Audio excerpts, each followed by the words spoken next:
Si Saju ay isang talunan na lalaki na patuloy na tinatanggihan ng kanyang crush dahil sa kanyang magaspang na mukha. Gayunpaman, nagbago ang lahat nang mag-move on na siya at nagsimulang makipag-read sa mga mas sexing babae. Ngayon ay gagawin niya ang lahat para lang mapunit ang kanyang mga asset. Nagsimula ang lahat tulad ng dati, sinusundan ni Saju si Eika na sinusubukang makuha ang kanyang atensyon na parang isang simpleng talunan nang sabihin ni Eika ang kaawa-awang dahilan na ito para iwanan siya. Matinding tumama ang kanyang mga salita at habang naglalakad siya palayo, nagpa siya si Saju na magpaka-alpha male at iwanan siya. Pagkatapos, pumasok si Saju sa klase at umupo na lang nang hindi iniistorbo si Eika tulad ng dati, na ikinalito ng lahat kung gaano siya kawalang pakialam sa paligid ni Eika. Pagkatapos ng klase, nakasalubong ni Saju si Eika na nag-akala na nandito siya para istorbohin siya at mabilis na sinabihan siyang umalis. Ngunit tiniyak sa kanya ni Saju na gusto lang niyang pumunta sa banyo at lumayo na ikinainis niya. Pagkatapos ng tanghalian, nilapitan si Saju ni Rina na sinubukang lumapit sa kanya pagkatapos niyang makipaghiwalay sa kanyang dating kasintahan. Ngunit ipinakita ni Saju na hindi siya interesado at itinuring ito ni Rina bilang senyales na iwan siya sa araw na iyon. Gayunpaman, kinabukasan ay muling nagpakita si Rina upang mapalapit kay Saju. Ngunit ang matalik na kaibigan ni Eika, si Ashida, ay nagpa siya na maging walang galang at biruin siya dahil sa mabilis na pakikipagtagpo sa isang bagong lalaki pagkatapos ng kanilang nakaraang paghihiwalay. Dahil nasaktan, lumabas ng silid si Rina at agad siyang hinabol ni Saju upang humingi ng tawad at pakalmeyan siya. Habang nangyayari ito, napansin ni Rina na halos hindi pinag-uusapan ni Saju si Eika sa paligid niya at tinanong kung gusto niya si Eika. Sinabi ni Saju na mahal niya ito dahil sa kung gaano ito kabait sa kanya kahit walang ibang tao at sinabi na kahit hindi niya ito mahal, gusto niya itong suportahan mula sa malayo. Nang marinig iyon, na-inspire si Rina na gawin ang tama at inamin na nilapitan niya si Saju para lang maging rebound ito at nangako siyang magbabago. Kinabukasan, nakita ni na Ashida at Eika si Rina na nakikipagbalikan sa kanyang dating kasintahan at nang magkita sila ni Saju, nalungkot si Ashida nang makita siyang tinanggihan ng dalawang babae sa iisang linggo. Tinanong ni Eika kung ayos lang ba siya at ipinahayag ni Saju kung gaano siya kaayos dahil hindi niya nakita si Rina ng romantiko sa simula pa lang. Kalaunan, pag-uwi, naalala ni Saju ang mga nakakakilabot na sandali na sinubukan niyang hikayatin si Eika na magustuhan siya at lubos na tinanggap na wala sa kanyang liga si Eika. Ngunit ayaw hayaan ng mga Diyos ng anime na masawi ang takbo ng kwento at sa sandaling iyon, sumulpot si Eika sa harap ng kanyang bahay. Pagkatapos ay naupo sila, at inamin ni Eika na ang biglaang pagbabago nito mula sa pagiging talunan patungo sa pagiging walang pakialam ay nakakaabala sa kanya. Nang marinig iyon, niyaya siya ni Saju na makipag-date sa kanya, at nang tinanggihan niya siyang muli, mahinahon siyang tumugon at tinanggap ito. Nang sandaling iyon, biglang sumulpot ang kanyang ate na si KD, at tinanong kung si Eika ba ang kanyang magandang kasintahan, at sinabi lang ni Saju na narito siya para pag-usapan ang tungkol sa takdang aralin. Pagkatapos, inihatid ni Saju si Eika pauwi, at sinabi niya kay Eika na ititigil na niya ang paghabol sa kanya at susubukang guluhin ang ibang mga kasamahan, ngunit nasaktan ito ng kanyang damdamin, kaya tinawag niya itong talunan at tumakbo pauwi. Kinabukasan, nagkaroon ng pagsasaayos ng upuan ng klase, at inilayo si Saju kay Eika. Tinanong ni Ashida kung ayos lang ba sa kanya ang tungkol dito, at sinabi ni Saju na perpekto ito para bigyan ng espasyo si Eika, ngunit itinuro ni Ashida na dahil palaging iniistorbo ni Saju si Eika, walang ibang nakipagkaibigan sa kanya. Nang marinig iyon, nakita na ngayon ni Saju na ang kanyang obsesyon ay naghiwalay kay Eika sa lipunan. Dahil sa pagkakasala, napagpasyahan niya na ang pinakamahusay na magagawa niya ay ilayo ang kanyang sarili ng lubusan upang sa wakas ay makabuo ng normal na pagkakaibigan si Eika. Habang recess, tahimik na pinanood ni Saju si Eika mula sa kanyang bagong upuan sa kabilang panig ng silid-aralan, kinakausap lamang si Ashida, at ang tanawin ay pumuno sa kanya ng panghihinayang. Isa sa mga kaibigan niya ang lumapit at nagbiro na mukhang malungkot siya, at tinanong kung bakit niya itinigil ang paghabol kay Eika.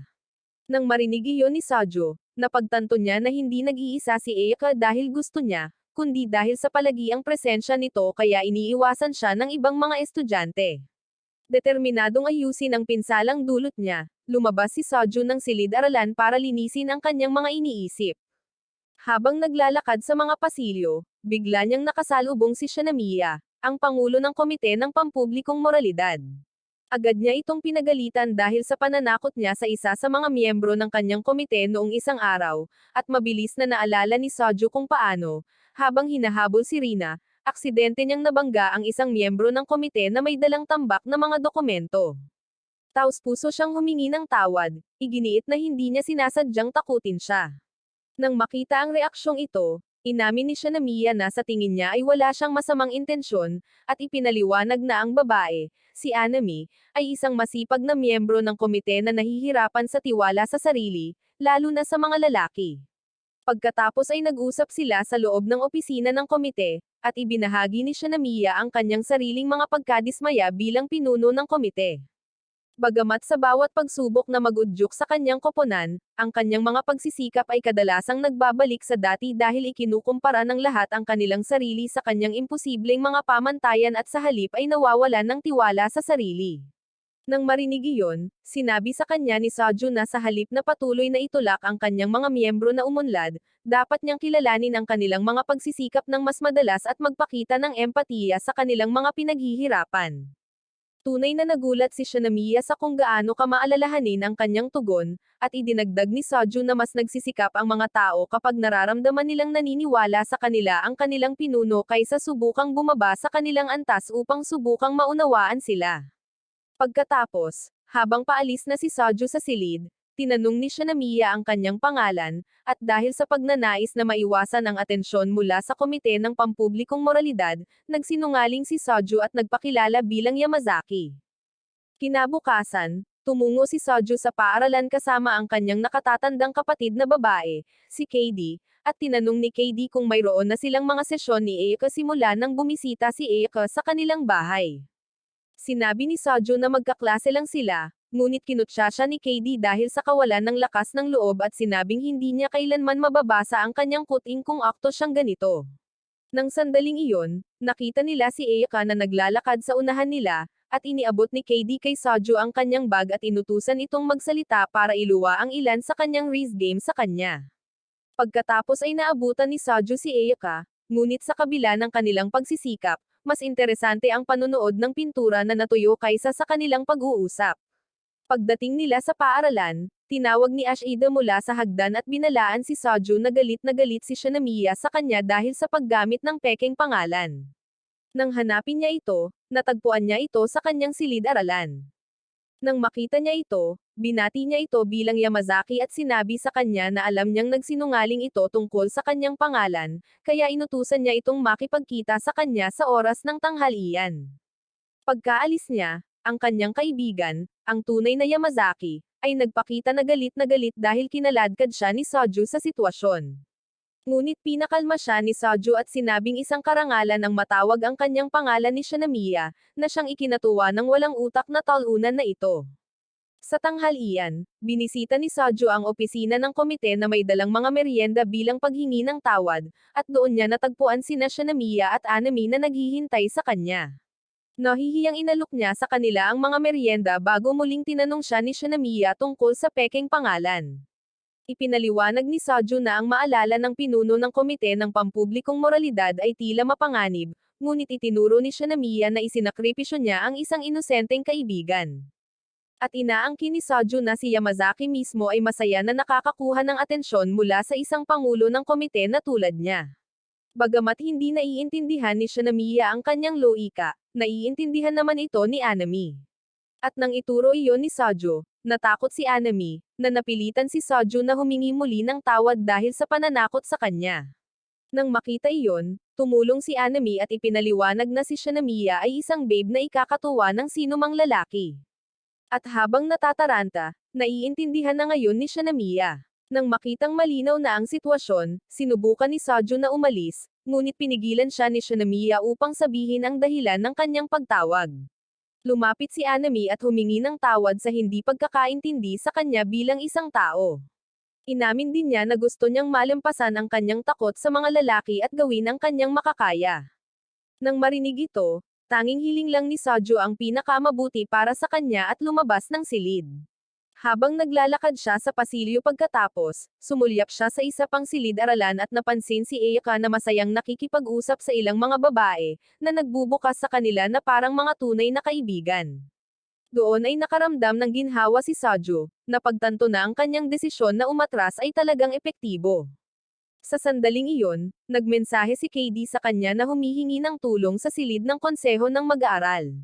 At pagdating niya roon, hiniling sa kanya na tumulong sa pag-aayos ng mga materyales para sa nalalapit na summer school trip. Laking gulat ng lahat, ang tamad na talunang ito ay lubos na mahusay sa trabaho sa opisina, at pinuri ng mga kapwa-miyembro ng konseho ni KD kung gaano siya kahusay at maaasahan, na nag-iwan kay KD na humanga sa isang panig ng kanyang kapatid na bihirang makita. Samantala, pabalik sa silid-aralan, nakakagulat na maayos ang pakikasama ni Ayaka sa kanyang bagong grupo ng mga kaibigan. At isa sa kanila ang nagmungkahi na bumisita sa bahay ni Ayaka sa katapusan ng linggo upang makilala ang kanyang nakababatang kapatid na babae. Habang nasa kalagitnaan sila ng paggawa ng mga plano, pumasok si Soju sa silid, at agad na tinanong ni Ashida kung gusto rin ba niyang sumama. Bagamat determinado pa rin siyang dumistansya, tumanggi si Soju, nagbibiro na ang isang taong katulad niya ay hindi kailanman makakatapak sa loob ng tahanan ng isang diyosa. Agad na sumagot si Ayaka na hindi niya hahayaang mapalapit ang kanyang nakababatang kapatid sa kanyang magaspang na pag-iral. Kalaunan, habang patuloy na pinag-uusapan ng mga babae ang mga plano para sa katapusan ng linggo, tahimik na tumingin si Ayaka kay Soju, na tila ganap na hiwalay sa usapan.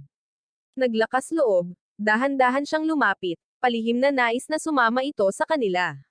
Ngunit bago pa man siya makapagsalita, biglang nagpakita muli si Shinamiya at hinayla si Soju palayo para sa isa pang talakayan, na nag-iwan kay Ayaka na nadismaya at nagseselos.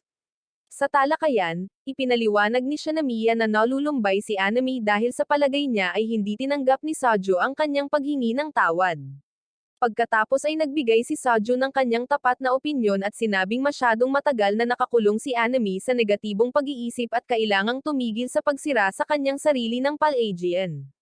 Seryosong sinunod ni Shinamiya ang payo nito at nang matapos ang kanilang pag-uusap, umalis si Soju sa silid na pagod sa pagharap sa mga emosyonal na problema ng lahat. Pagkatapos, nang dumating ang tag-araw, hindi na matiis ang init sa buong paaralan, ngunit nang pumasok si Soju sa kanyang silid-aralan, agad siyang nakaramdam ng ginhawa dahil sa bagong install na air conditioner na nagpapalamig sa silid. Habang ninanamnam ang nakakapreskong hangin, sinalubong siya ni Ashida na suot ang kanyang uniporme sa tag-init. Agad na nagreklamo si Soju tungkol sa kung gaano kalantad ang kanyang uniporme sa tag-init, ngunit ipinaalala ni Ashida sa kanya na literal na ito ang opisyal na kasuotan ng paaralan. Pabiro niyang tinukso na maraming lalaki ang maaaring maglaway sa kanilang ibabang bahagi ng katawan kapag nakita ito. Ngunit pagkatapos ay nakita niya si Ayaka na suot ang kanyang uniporme sa tag-init at nagsimulang mapasigaw sa kanyang sarili sa kung gaano ito kaganda. Tinanong ni Soju si Ashida kung kumusta ang pagtitipon sa katapusan ng linggo sa bahay ni Ayaka, ngunit bago pa siya makasagot ng maayos, pumasok ang guro at nagsimula ang klase. Habang nag-aaral, tahimik na ini-scroll ni Ashida ang mga larawan mula sa pagtitipon sa katapusan ng linggo at napansin niya na habang nag-e-enjoy ang lahat, tila balisa si Ayaka sa buong oras. Parang hinihintay niya si Soju na dumating. Kalaunan, hinikayat ni Ashida si Soju na kausapin muli si Ayaka, ngunit tumanggi si Soju, at iginiit na kailangan niyang dumistansya kung gusto ni Ayaka ng pagkakataong bumuo ng tunay na pakikipagkaibigan sa ibang tao. Pagkatapos ng klase, tuwang-tuwa na lumapit ang kaibigan ni Soju na si Sasuke upang pag-usapan ang pagtitipon. Ipinakita niya ang mga larawan kay Soju mula sa pagbisita sa bahay ni Ayaka, kasama ang ilang larawan ng nakababatang kapatid ni Ayaka. Nagkomento si Sasuke kung gaano siya kaganda at pabiro na ipinasa ni Soju ang mga larawan sa kapatid ni Sasuke na si Yoki, na umakto na mas interesado siya sa nakababatang kapatid kaysa kay Ayaka mismo. Nang dumating ang oras ng tanghalian, plano ni Soju na kumain ng mag-isa gaya ng dati, ngunit nakita siya ni Yamazaki at kinaladkad siya palapit para kumain kasama ang isang mas malaking grupo na kinabibilangan ng isang nakakainis na babae na nagngangalang Kuga. Sa sandaling umupo si Saju, itinuro ni Kuga kung gaano siya katahimik nitong mga nakaraang araw at sinimulan siyang kulitin tungkol sa biglaang pagbabago ng kanyang personalidad na parang alpha male. Pagkatapos ay nagsimula silang mag-usap tungkol kay Eika, at pinagbantaan ni Saju si Yamazaki dahil sa paghila sa kanya sa isang mahirap na sitwasyon. Ngunit patuloy na nagtatanong ang mga babae tungkol sa relasyon niya sa kanya. Binanggit pa nila si Rina at tinanong kung may nangyari ba sa pagitan nila. Bago pa man makasagot ng maayos si Saju, biglang nagpakita si Eika sa tabi ng mesa. Nang walang paliwanag, hinawakan niya si Saju sa braso at hinayla palayo sa grupo. Lubos na nalilito si Saju, iniisip kung ano ang posibleng mali sa pagkakataong ito. Matapos siyang hilahin palayo, nahihiyang tinanong ni Eika kung bakit siya casual na nakikipag-usap sa mga babaeng iyon, at inamin niya na medyo naiinggit siya habang pinapanood siyang nakikipag-usap sa ibang mga babae bukod sa kanya. Sa sandaling iyon, sa wakas ay napagtanto ni Saju ang dahilan sa likod ng kanyang pagkairita. Ngunit nang mapansin ni Eika na labis siyang nagbunyag, siya ay nataranta, sinabihan itong huwag intindihin ang kanyang mga intensyon, at mabilis na tumakbo palayo bago pa man siya makasagot.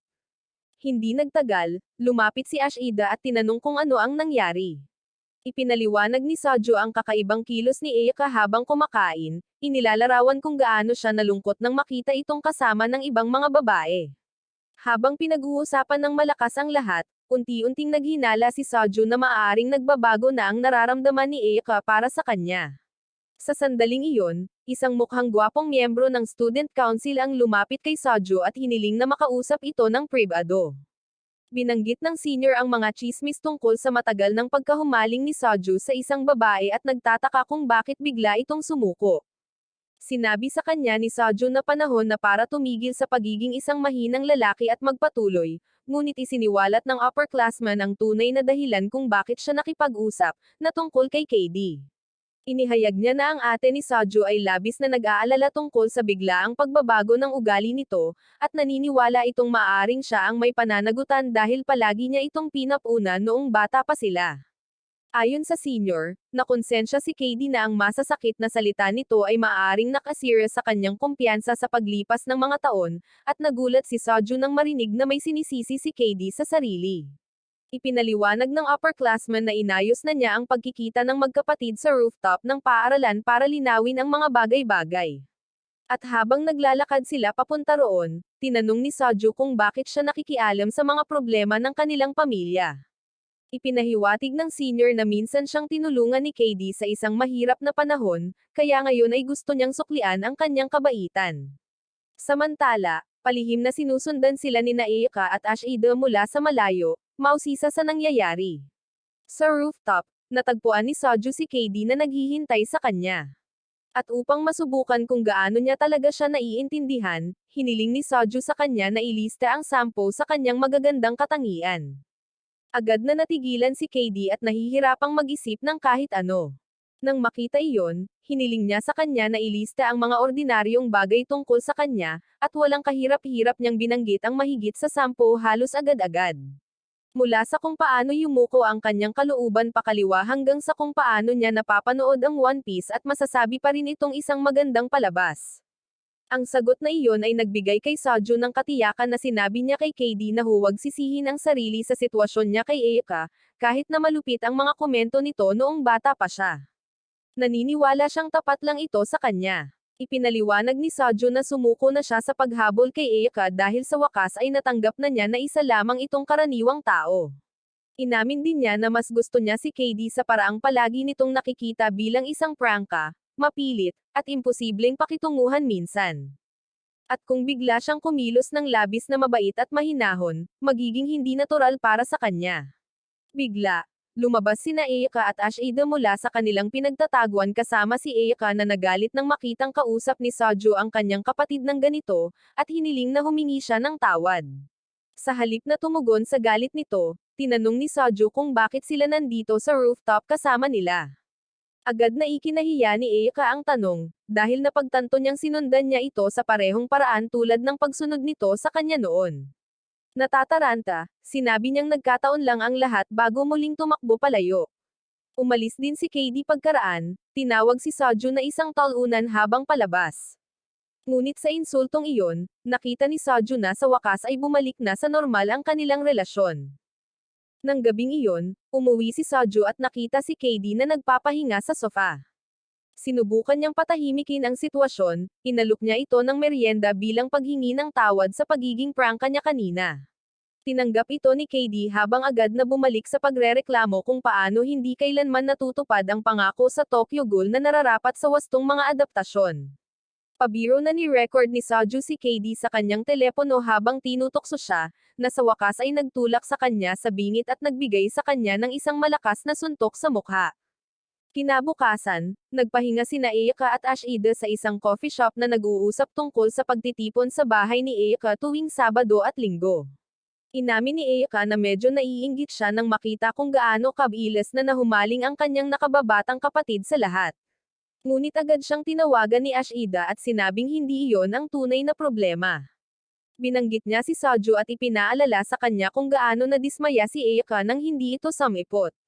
Ipinaliwanag ni Ashida na ang pag-aasikaso ni Saju ay naging bahagi na ng pang-araw-araw na buhay ni Eika at aminin man ni Eika or hindi, nagsimula siyang masiyahan at maging komportable sa ideya na may nagkakagusto sa kanya.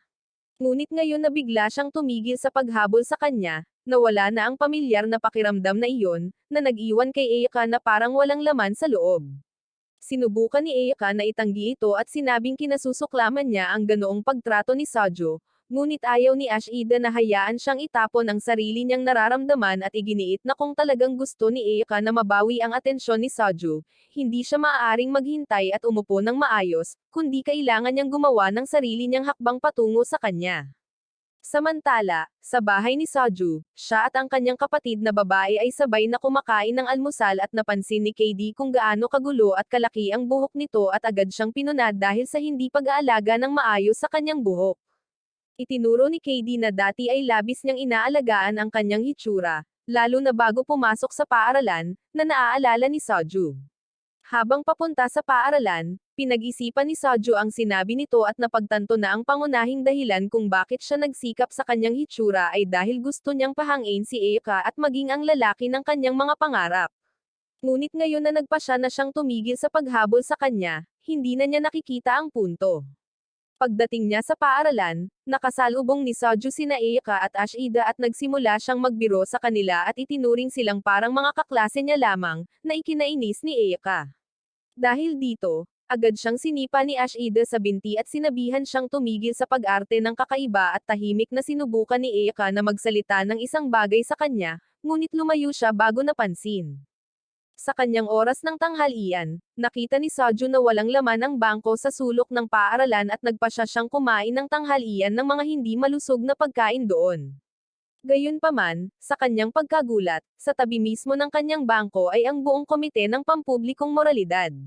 Inanyayahan siya ni Shinomiya na umupo kasama nila at nang sinubukan niyang tumanggi, hiniling din ni Anami na umupo kasama nila, na nag-iwan kay Saju na walang pagpipilian kundi umupo.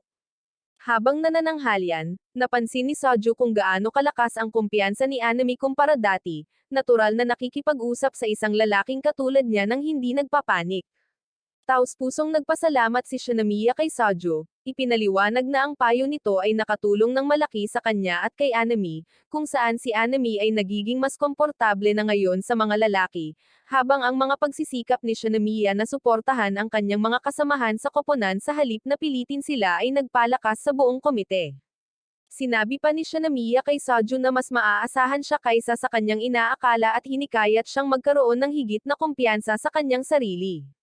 Pagkatapos, binanggit niya kung gaano siya naiiba sa kanyang sariling kapatid na si KD, na dating isang babaeng kinaharap mismo ni Shinomiya at ang tanging magagawa ni Saju ay humingi ng tawad sa mali siya ng kanyang sariling kapatid.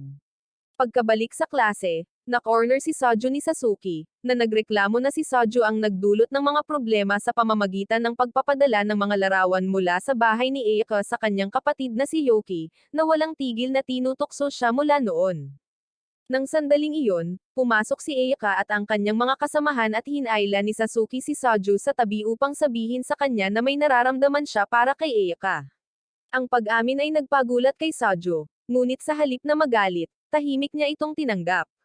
Sa kanyang isipan, tila si Sasuke ang tipo ng taong nararapat kay Eika, dahil isa siyang taong atletiko, sikat, kaakit-akit, at malamang ay kayang mag-helicopter gamit ang kanyang dila. Kung ikukumpara sa kanya, pakiramdam ni Soju ay karaniwan lamang siya at habang iniisip niya ito, mas lalo siyang nakukumbinsi na ang paglayo kay Eika ang tamang desisyon. Dahil sa pagod sa emosyon, nagtago si Soju sa banyo ng ilang sandali. Kalaunan, nakita niya si Sasuke na naglalakad kasama sina Eika at Ashida at ang tanawin ay mas masakit kaysa sa inaasahan niya. Habang patapos na ang klase at naghahanda na si Soju na umuwi, biglang lumapit si Eika sa kanya mula sa likuran. Nang tanungin, sinabi ni Eika na may nakalimutan siya sa klase, at inakala ni Soju na gusto niyang samahan siya nito. Matapos makuha ang nakalimutan niya, tinanong ni Eika kung saan siya nagpupunta tuwing break nitong mga nakaraang araw. Ipinaliwanag ni Soju na karaniwan siyang kumakain ng tanghalian ng mag-isa, bagaman ngayon ay kumain siya kasama ang Public Morals Committee.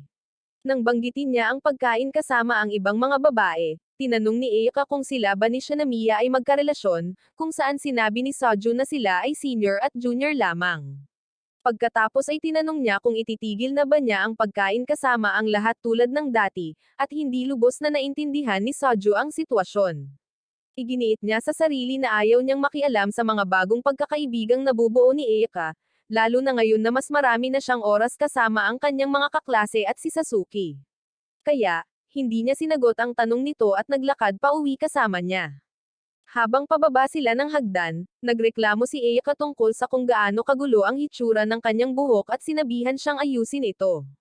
Nang marinig iyon, tinanong ni Soju kung anong estilo ng buhok ang gusto niya, at ikinagulat niya nang makitang tinatanong nito ang kanyang gusto. Tiniyak ni Soju sa kanya na humihingi lang ito ng pangalawang opinyon. Kaya, lumapit si Eika sa kanya upang tingnang mabuti, at natarante si Soju. Pagkatapos, sinabi ni Eika na gusto niya ang buhok nito na kulay kayumanggi tulad ng dati, at inamin na kung maitim ang buhok nito noong una silang nagkita, malamang ay hindi niya ito kakausapin. Sineryoso ang kanyang mga salita, bumili si Soju ng pangkulay ng buhok, ngunit natagpuan lamang niya ang maitim na kayumangging kulay.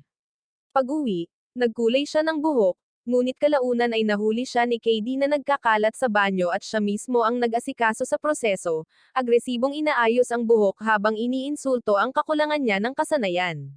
Pagkatapos, sinabihan siya nitong maghintay ng ilang araw bago husgahan ng tama ang mga resulta.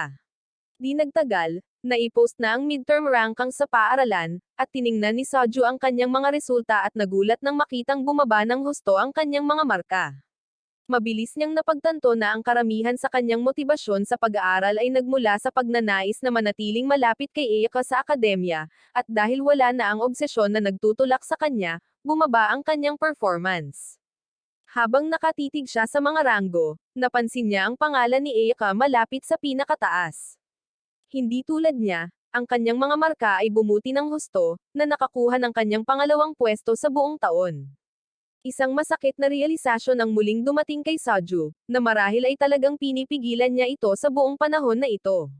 Pagkatapos, lumapit si Sasuke at casual na binanggit na siya ay nasa ika-29 na pwesto sa pangkalahatan, at ang pagkarinig nito ay lalong nagpalala sa kawalan ng kapanatagan ni Soju.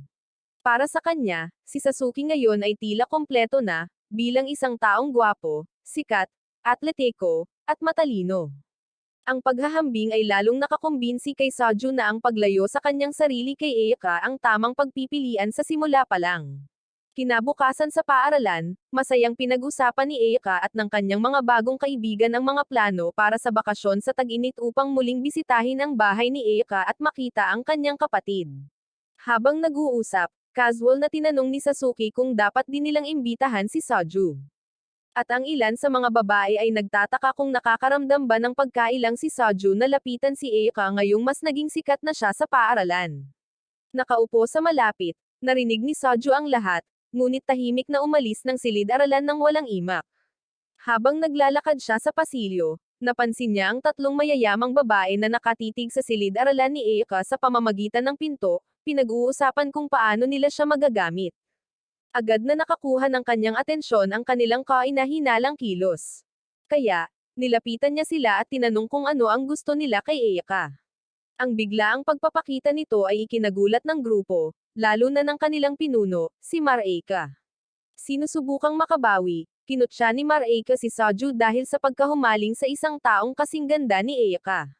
Ngunit tinawanan lamang ni Soju kung gaano kadramatiko ang reaksyon nito at kinutya siya sa pamamagitan ng pagsasadula nito, na ikinainis ng mga babae kaya't umalis sila. Ang maliit na kaguluhan ay nagtulak kay Eika palabas sa pasilyo, kung saan casual na itinuring ni Soju ang lahat bilang isang walang kabuluhang drama. Kinabukasan, umulan ng malakas, at nagkataong nag-cross ang landas ni Soju at Eika papunta sa paaralan at tahimik na nagpatuloy sa paglalakad ng magkatabi. Bahagyang bumili si Eika upang maabyutan siya, ngunit bago pa man sila makapagsalita, napansin ni Soju ang isang mabilis na sasakyan na papalapit sa isang malaking puddle malapit sa bangkita. Walang pag-aalinlangan, tumalon siya sa harap ni Eika at pinrotektahan ito mula sa tilamsik ng maruming tubig ulan. Nagtatapos ito kay Soju na basang-basa habang si Eika ay nakatayo roon na gulat sa ginawa niya para sa kanya.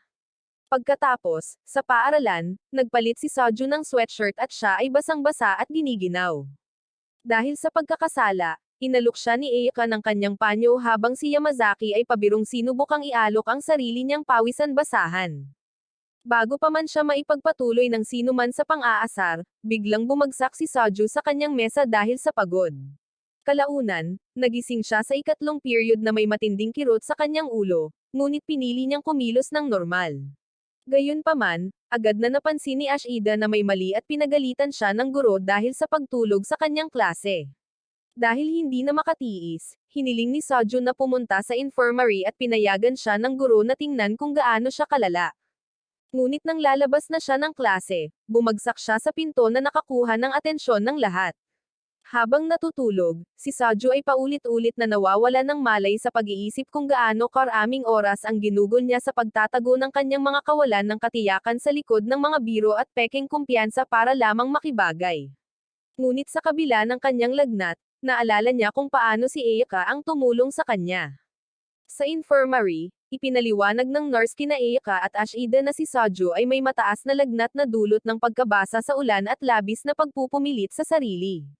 Tahimik na pinanood siya ng dalawang babae na natutulog sa likod ng kurtina, lalo na si Eika, na labis na nag-aalala. Ngunit dahil kailangan ni Soju ng kompletong pahinga, kalaunan ay pinabalik sila ng nurse sa klase. Pagkalipas ng ilang oras, nagkamalay si Soju at agad na sinubukang bumalik sa klase, ngunit mahigpit siyang inutusan ng nurse na manatili sa kama at binigyan siya ng inumin. Samantala, ginugol ni Eika ang natitirang oras ng klase na wala sa sarili at nagulat sa kung gaano niya ito iniisip. Nang sandaling iyon, sumulpot si Shinamiya sa klase at hinahanap si Soju at lahat ng naroon ay nagsimulang mag-fangirling dahil sa kung gaano ito kaganda at kakol. Lumapit siya kay Ashida upang tanungin kung nasaan si Soju at nang sabihin sa kanya ni Ashida ang lahat, nagpa siya si Shinamiya na ipaalam muna kay KD bago siya bisitahin mismo si Soju. Kalaunan, pagkatapos ng klase, dinala ni Eika at Ashida ang bag ni Soju habang naglalakad patungo sa infirmary. Pabiro na iminungkahi ni Ashida na tingnan ang loob ng kanyang bag dahil sa kuryosidad para lang makita kung mayroon siyang magazine na Ivana, ngunit agad siyang pinigilan ni Eika at iginiit na iginagalang nila ang kanyang privacy. Pagdating nila, nakauwi na ang nurse at nang tumingin sila sa likod ng kurtina, nakita nilang gising si Soju ngunit mukhang mapatla at pagod habang tahimik na nakatitig sa bintana. Nang makita ito, humingi ng tawad si Eika sa nangyari at sinisi ang sarili sa pagkakasakit nito. Habang papalapit siya, mabilis siyang sinabihan ni Soju na manatili sa likod dahil ayaw niyang mahawa rin siya ng kanyang sakit. Pagkatapos ay umalis ang dalawang babae na gulat sa kung gaano naiiba si Soju kapag siya ay mahina. Sa sandaling iyon, dumating sina KD at Shinamiya upang bisitahin din siya at ang apat na babae ay nagtipon sa paligid ni Soju, habang tinitingnan nina KD at Shinamiya ang kanyang temperatura, lantaran na nag-aalala tungkol sa kanyang kalagayan. Ang panunood sa dalawang magagandang babae na nag-aalala at humahawak sa kanya ay nagpapainggit kay Eika, kahit na ang isa sa kanila ay kanyang kapatid na babae. Kinabukasan, nanatili sa bahay si Soju mula sa paaralan upang magpagaling at wala siya sa paligid, napagtanto ni Eika kung gaano niya hinahanap-hanap ang kanyang presensya. Kalaunan, narinig ni Saju ang pagtunog ng doorbell at nagulat nang makita sina Eika at Ashida na bumibisita sa kanya sa bahay. Ipinaliwanag nila na ang buong klase ay nag-aalala at ipinakita pa sa kanya ang mga mensahe mula sa lahat na nagtatanong tungkol sa kanyang kalagayan. Pagkatapos ay humingi ng tawad si Eika dahil siya ang dahilan ng kanyang pagkakasakit at gusto pa niyang sabihin ang isang bagay ngunit dahil hindi niya maipahayag ng tapat ang kanyang pag-aalala, umalis si Eika habang inabutan ni Ashida si Saju ng regalo para gumaling. Kinabukasan, sa wakas ay bumalik si Saju sa paaralan at napansin siya ni Eika na nakikipag-usap kay Mareika sa pasilyo. Nang mapansin ng blonde na babae si Eika, nilapitan niya ito at sinabing bilang pinakamatalinong estudyante sa kanilang klase, gusto niyang suportahan siya ni Eika. Binigyan lang siya ni Eika ng mga salita ng paghihikayat at mabilis na inulit ni Mareika na gusto niya ng suporta ni Eika para tumakbo siya bilang pangulo ng konseho. Ipinaliwanag niya na bilang isang first-year student, halos imposibleng maging pangulo ng konseho siya ngunit dahil napakapopular ni Eika, hiniling ni Mareika ang kanyang suporta sa publiko upang makatulong na makakuha ng atensyon para sa kanyang kampanya.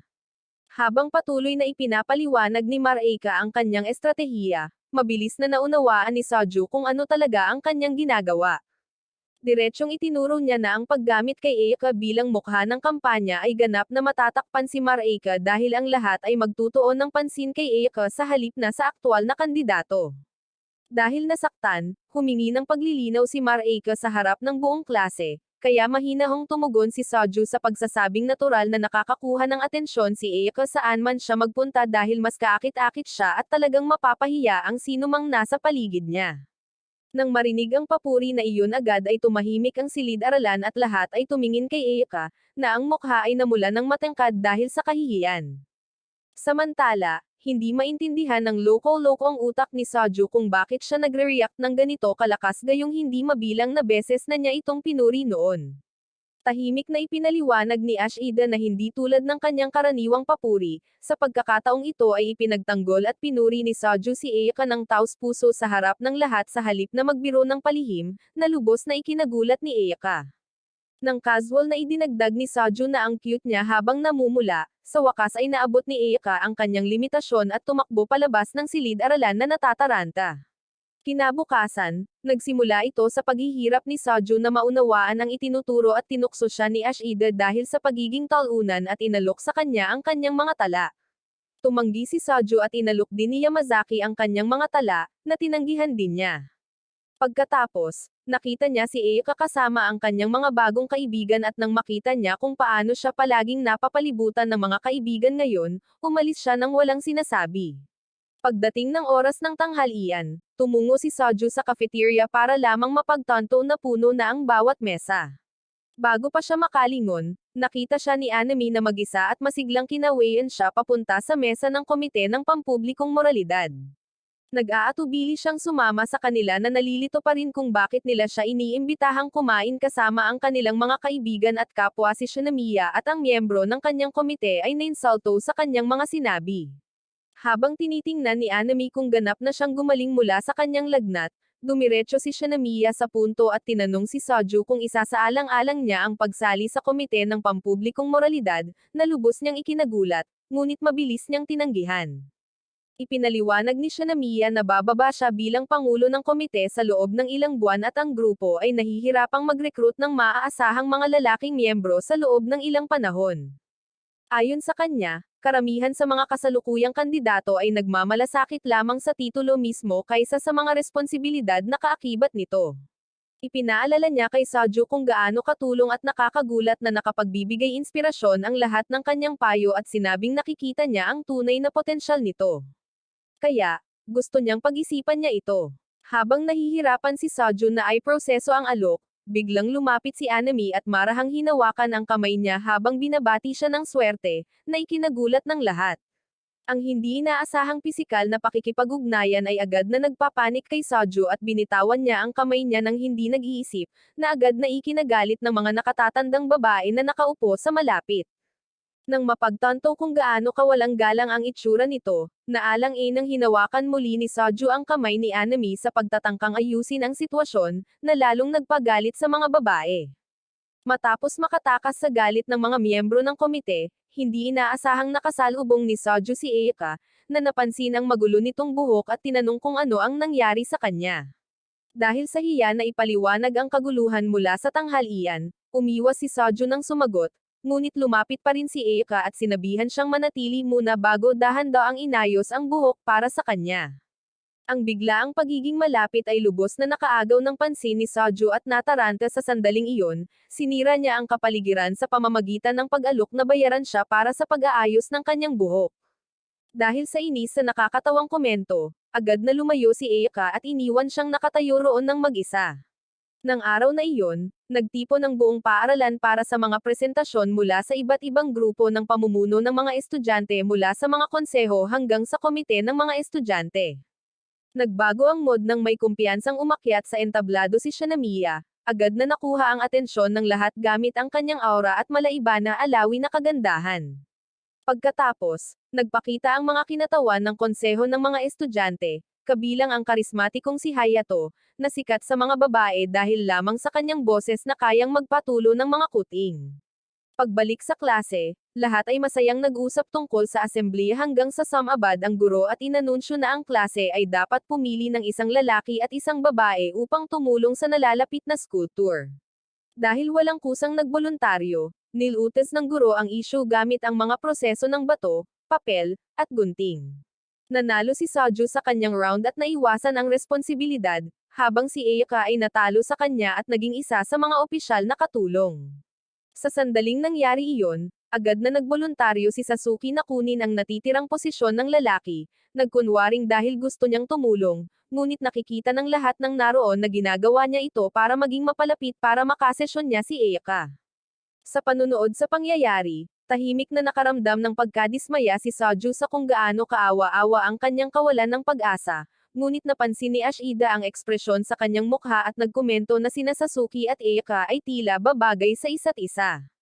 Pinilit ni Seoju ang kanyang sarili na sumang-ayon, kahit na alam ni Ashida na hindi niya ito sinasadya. Kaya prank kanyang tinawag siyang duwag dahil sa pagtangging kumilos ayon sa kanyang nararamdaman, at tahimik na tinanggap ni Seoju ang kritisismo dahil sa kaibuturan niya ay iniisip niyang tama ang babae.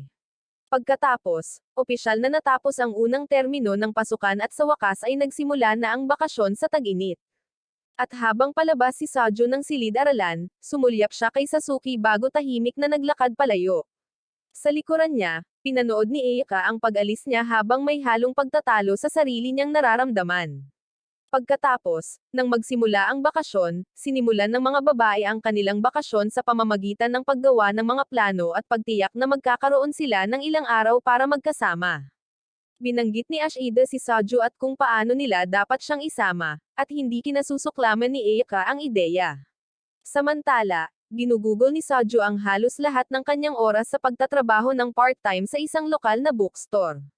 At pinuri siya ng kanyang manager dahil sa kung gaano siya kahusay at maaasahan sa paligid ng tindahan.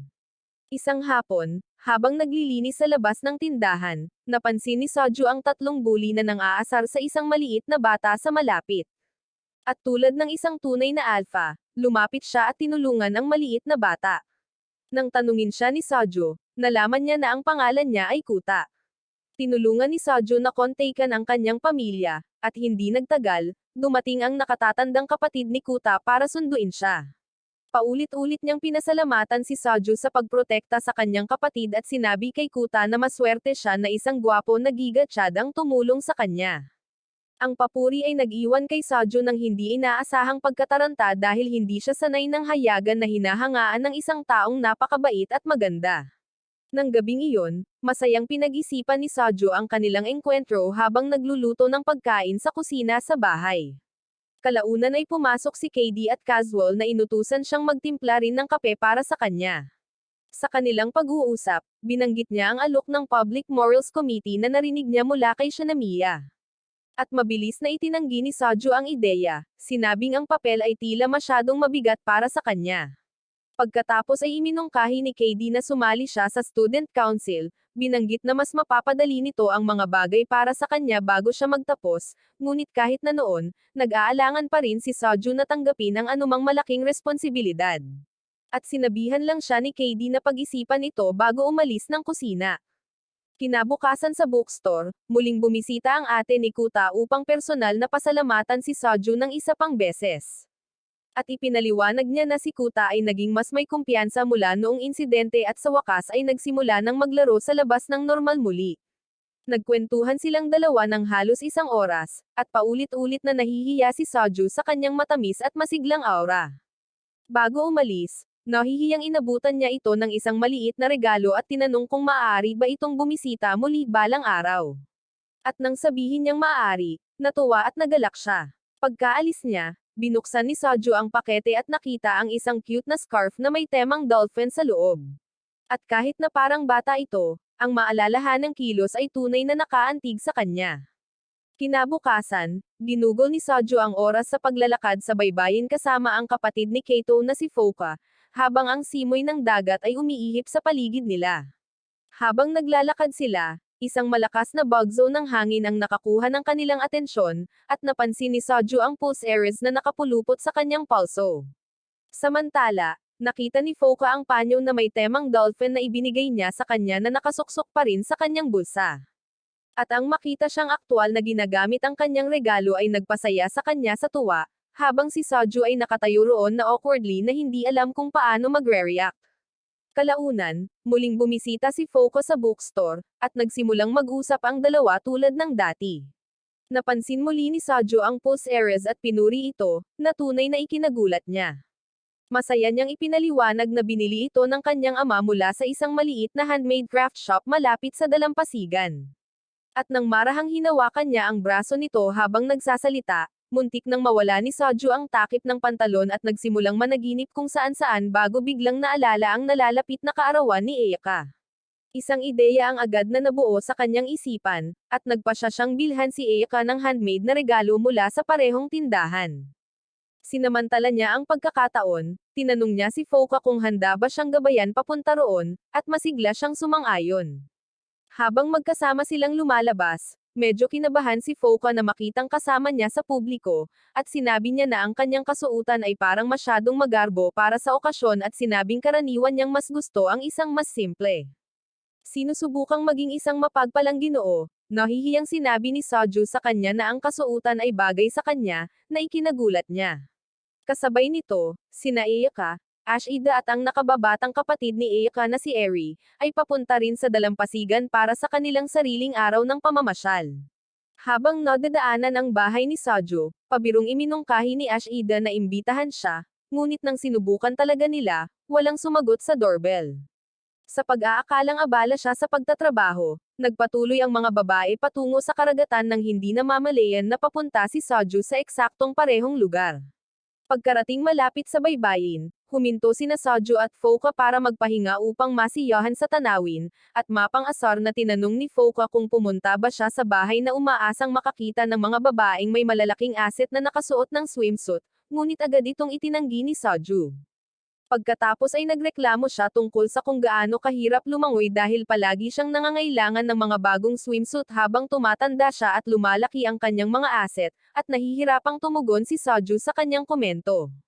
Nang sandaling iyon, itinutok niya ang kanyang mga asset sa kanya upang hilahin siya palayo bago mabilis na humiwalay at humingi ng tawad sa paggawa ng mga bagay na hindi komportable. Pagkatapos ng ilang karagdagang fan service para sa ating mga mata, sa wakas ay nakarating sila sa handmade craft shop, at mainit na binati ng may-ari si Foka na parang isang pamilyar na regular habang tinitingnan ni Soju ang hindi mabilang na mga shell at dekorasyon na gawa sa kamay, na labis na nalilito sa mga pagpipilian. Dahil kahit ano pa ang kanyang kunin, hindi niya mapagpasyahan kung ano ang pinakaangkop kay Eika. Napansin ang kanyang pagkadismaya, tinanong ni Foka kung ang regalo ay para sa isang espesyal na tao or para lamang sa isang masayang tawag sa gabi. Nang mapagtanto niyang walang saysay na itago ito, sa wakas ay ikinwento ni Soju ang mahaba, kaawa-awa, at payak na damdamin nito para kay Eika. Ngunit sa halip na mag-react ng negatibo, naging malalim ang pagtulong ni Foka kay Soju na pumili ng perpektong regalo. Pagkatapos ay masigla siyang nagmungkahi ng iba't ibang gawang kamay na mga bagay habang nakikinig ng mabuti sa kanyang kwento, at ipinaliwanag ni Soju kung paano siya tinanggihan ni Eika ng maraming beses sa paglipas ng mga taon, ngunit kahit papaano ay hindi niya talaga sinukuan ang paghanga sa kanya. Inamin niya na ang kanyang damdamin para sa kanya ang nagtulak sa kanya na magsumikap pa sa paaralan at nag-udyok sa marami sa mga pagpiling ginawa niya, at kahit ngayon, kahit alam niyang malabong magkaroon ng relasyon, gusto pa rin niyang bigyan ito ng isang makabuluhang regalo sa kaarawan para lamang ipakita ang kanyang pasasalamat. Sa paniniwalang kung ang regalo ay makapagpapangiti sa kanya kahit isang beses, iyon lamang ay magpapasaya sa kanya. Tahimik na napagtanto ni Foka kung ano talaga ang nararamdaman ni Soju, at ang kanyang katapatan ay lubos na nakaantig sa kanya. Dahil sa suporta, tumigil si Soju sa labis na pag-iisip sa lahat ng bagay at nagpa siya na pumili na lamang ng isang bagay na taos-puso kaysa sa perpekto. Sa ibang lugar, napansin ni Soju ang isang naka-frame na larawan na nakasabit sa loob ng tindahan na nagpapakita ng isang mas batang Foka, at ang realisasyon ay lubos na ikinagulat niya. Hanggang ngayon, inakala niyang mas matanda at mas mature si Foka, ngunit bigla niyang nalaman na mas bata pala ito. Kalaunan, sinimulan ni Soju ang paggawa ng isang custom shell accessories para sa regalo sa kaarawan ni Eika habang masigasig na pinapalakas ni Foka ang loob niya. Habang nagtatrabaho sila, unti-unting nababago ang kanilang pag-uusap sa pag-iibigan. Nahihiyang inamin ni Foka na hindi pa siya nakikipag-date sa kahit sino, at casual na sinabi sa kanya ni Soju na ang pag-ibig ay kadalasang bahagi ng emosyonal na paglaki. Pagkalipas ng ilang oras, ginugol ni Eika, Ashida, at Eri ang hapon sa pagsasaya sa dalampasigan bago tuluyang napadpad sa iisang tindahan ng mga kagamitang pang-craft. Bagamat natapos na ang sesyon ng hands-on crafting para sa araw na iyon, pinayagan pa rin sila ng may-ari na magtingin-tingin sa tindahan. Habang tumitingin-tingin, biglang napansin ni Eri ang isang bagong litrato na nagtatampok kina Soju at Foka na magkasama mula noong araw na iyon. Hindi nagtagal, lumabas ng tindahan sina Eika at ang iba pa at bumili ng pagkain malapit sa dalampasigan. Habang nakaupong magkakasama, sandaling natanong ni Eika ang isang tao sa malayo na kainahinalang kamukha ni Soju, ngunit napakabilis ng sulyap kaya hindi siya sigurado, at agad na tumatak sa kanyang isipan ang posibilidad. Nang banggitin ito ni Eika ng malakas, pabirong iminungkahi ni Ashida na maaaring may kadate si Soju sa isang nakakagulat na lihim niyang nililigawan, at agad na tinanggihan ni Eika ang ideya bilang katawa-tawa, bagaman tahimik na nananatili sa kanyang isipan ang ideyang iyon. Habang papalubog ang araw, sabay na sumakay ng bus pauwi sina Soju at Foka habang ipinagpapatuloy ang kanilang casual na pag-uusap. Dahil sa pagod mula sa mahabang araw, tuluyang nakatulog si Foka sa tabi ng bintana, at habang tahimik na binabantayan siya, biglang nakatanggap si Soju ng isang notification sa kanyang telepono. Ito ay isang mensahe mula kay Ashida sa kanilang class group chat. Dahil sa kuryosidad, binuksan ito ni Soju at agad na nag-freeze. Nakitang ito ay isang larawan ni Eika na tumatakbo sa dalampasigan suot ang kanyang swimsuit kasama si Eri sa malapit. Nang mapagtanto na si Eika at ang iba ay gumugol ng buong araw sa eksaktong parehong dalampasigan, labis na natarante si Soju. Pagkalipas ng ilang araw, habang tahimik na nagtatrabaho sa bookstore, tinanong ni Soju ang may-ari kung ano ang plano niyang gawin kapag natapos na ang bakasyon sa tag-init at hindi na maaring regular na magtrabaho si Soju doon. Masiglang ipinaliwanag ng matandang lalaki na naghahanap na siya ng bagong empleyado at nagbiro na malapit ng gabayan ni Soju ang mga nakababatang manggagawa tulad ng isang tunay na senior.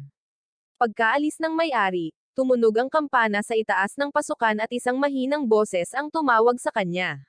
Lumingon si Soju at nagulat nang makita ang isang babaeng roon, ngunit nang tumingin siya ng malapitan, napagtanto niyang si Mina pala iyon, ang mahiyain na babaeng nakaupo sa tabi niya sa klase. Tinanong niya ito kung bakit siya naroon at kinakabahang ipinaliwanag nito na napansin niya ang karatula ng recruitment sa labas at gusto niyang mag-apply para sa part-time na posisyon. Ngunit dahil alam niya kung ano ang kalagayan nito, nag-aalala si Soju para sa kanya, iniisip kung ang isang taong mahiyain tulad ni Mina ay kayang mag-customer service. Pagkatapos, ipinaalam niya ito sa may-ari, na biglang natuwa nang makita niya ito. Lumalabas na regular na customer na si Mina at mas mahilig sa mga libro kaysa sa pagkain ni Luffy ng kanyang karne, kaya naman bagay na bagay ito sa kanya. Kalaunan, matapos suriin sandali ang kanyang resume, agad siyang kinuha ng may-ari at sinubukan siyang pigilan ni Soju, ngunit tumanggi ang may-ari. Pagkatapos ay ipinakilala niya si Mina sa kanyang asawa, na mainit na tinanggap siya ngunit mabilis na napansin na ang mahabang bangs ni Mina ay palaging natatakpan ang kanyang mukha. Bago pa man lubos na napagtanto ni Soju ang nangyayari, biglang naglabas ng gunting ang babae at nag-alok na gupitan agad ang buhok ni Mina.